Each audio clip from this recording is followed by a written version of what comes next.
Today we're going to be looking at the story of Keifi and Anju, the tragic story of two lovers ripped apart by circumstances beyond their control. Majora's Mask has a lot of side stories, but very few of them have as much heart as this one.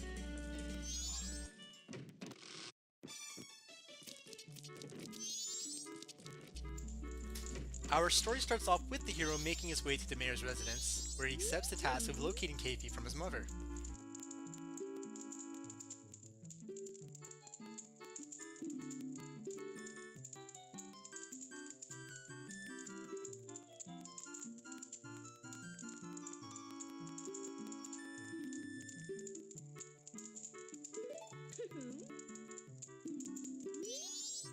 He's given the Keifi mask to interrogate people around town about his whereabouts.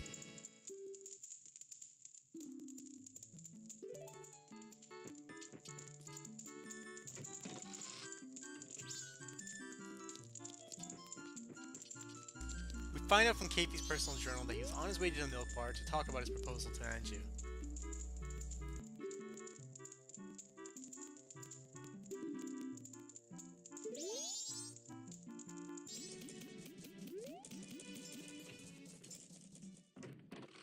So our first clue comes from heading to the Stockpot Inn, where Anju works as an innkeeper. We see a short exchange between her and the postman. Anju receives a mysterious letter which she knows is from Keifi, but the postman refuses to acknowledge where it came from. Unfortunately, he is unable to disclose where the letter came from, which leaves Anju upset.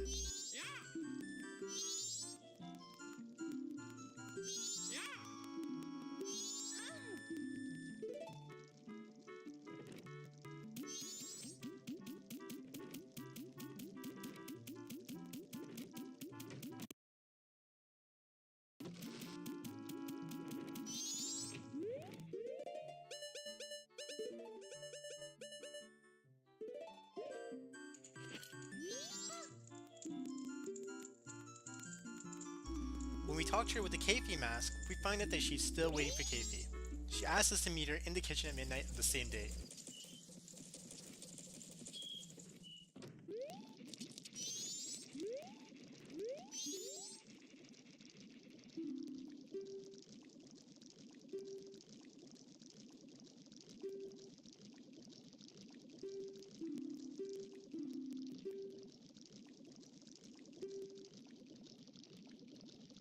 When we meet Anju in the kitchen later that night, she states that she is confident that the letter is from Keifi.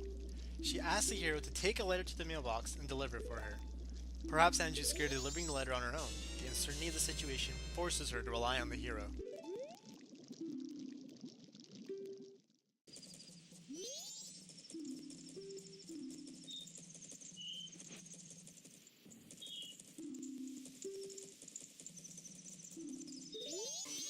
After the hero places a letter into the mailbox, he gets his next clue by trailing the postman.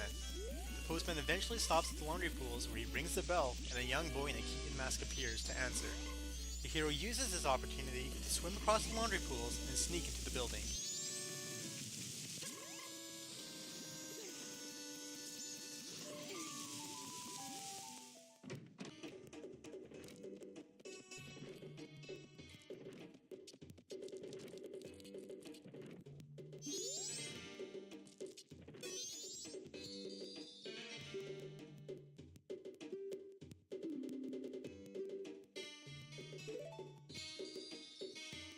When the hero comes face to face with the young boy in the Keaton mask, he reveals himself to be none other than Keifi.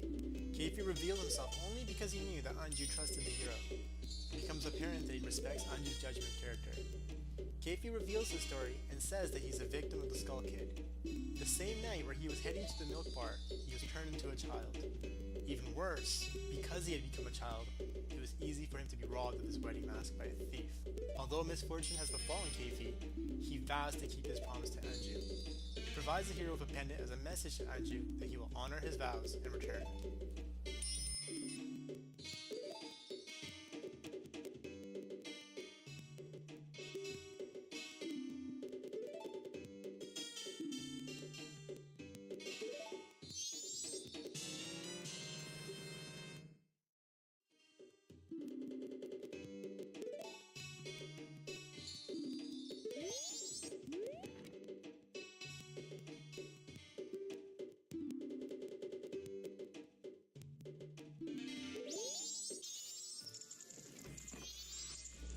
hero heads to the curiosity shop because Kafei told him the stolen goods make their way there. The hero notices a man, matching the description that Kafei had given, enter the shop.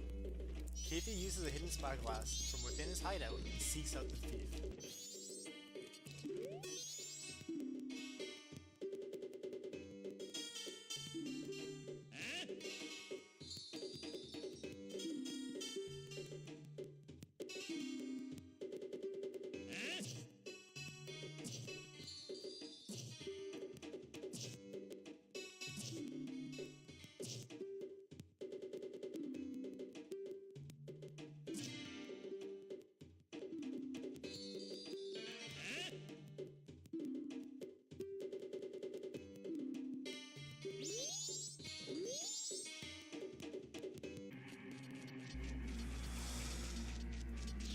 When the hero returns to Kafei's hideout the next day, he finds a curiosity shop owner who reveals himself to be an old friend of Kafei and states that the thief is from a village in Akana. The hero sets out to find Kafei, who already has made his way there. We see him hiding behind rocks because he wants to make sure that he can get into the hideout. He does not want the thief to know that he is watching, or else the thief will not open up the entrance to his hideout. Only once the thief enters does Kafei make a move to follow him after.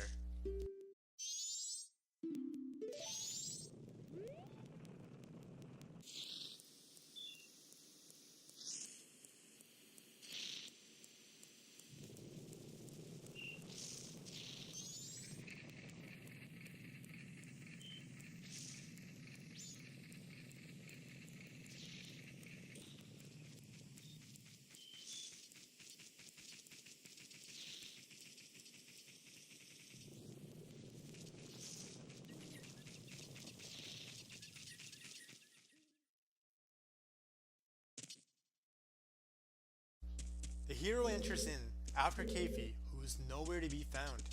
He goes through the door to find Kafei staring at his wedding mask, which is behind a glass panel.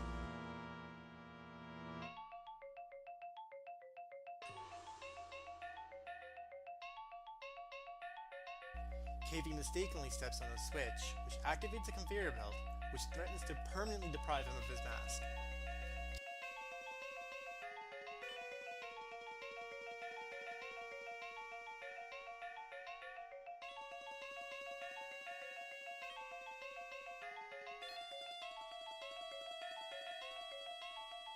Kafei and the hero go through a series of challenges in order to stop the conveyor belt. Entering the hideout was only Kafei's first problem. The actual hold shows the thief is a master booby trap artist, even though he was not smart enough to barter his stolen goods.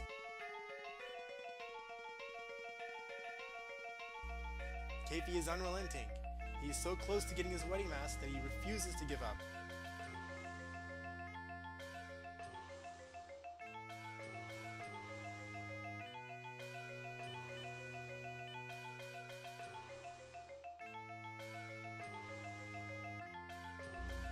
The hero as well is determined to support Kafei, even if it means fighting a few Deku Bubbas and a Wolfos on his behalf.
dynamic duo are eventually successful, and Kafei makes his way back to Clocktown.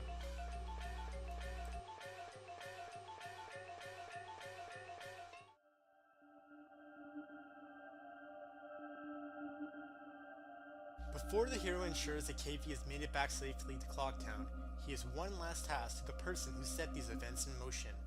This is not just a story of Kafei and Anju. This is a story of a family looking to be whole again. If it wasn't for the love that Kafei's mother had shown for him, the hero would never have been able to bring this family together again.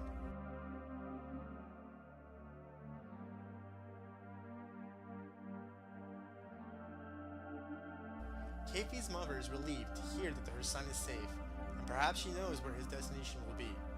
She rewards the hero and silently waits for the end.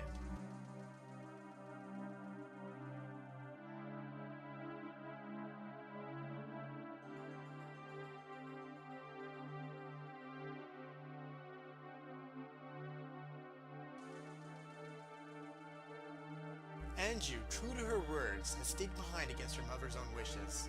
Whereas the majority of the town has fled to the ranch to escape the moon, she waits patiently for Kafei.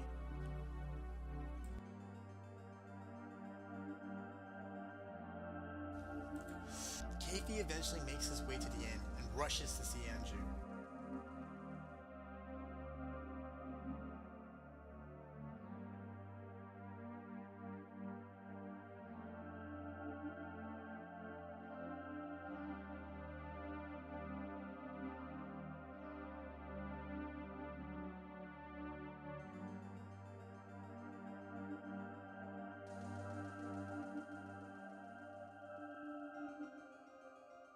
It doesn't even matter that Kafei is no longer an adult. His scent alone is enough for his true love to know who he is.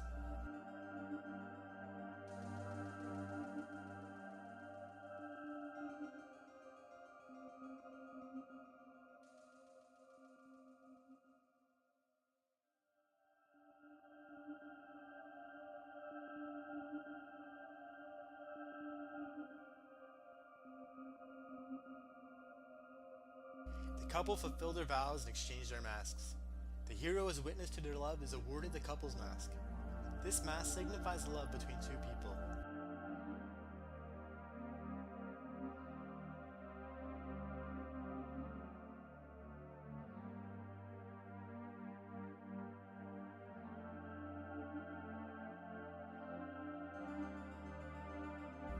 Anju and Kafei have gone through quite a bit to be reunited. It seems as if not even the moon itself could prevent these two from being together. They are so confident after finding one another that they are sure they will see the next morning together. Majora's Mask has some very dark moments, but it's this darkness that makes scenes such as the ones between Anju and Kafei that much more special. I hope you guys have a little bit of an understanding for why I really enjoy this game after going over Kafei and Anju's story. If you liked the video, please like, comment, and subscribe. And if you have any ideas for any future videos, let me know in the comments section. This is Graywall88, and I'll see you later.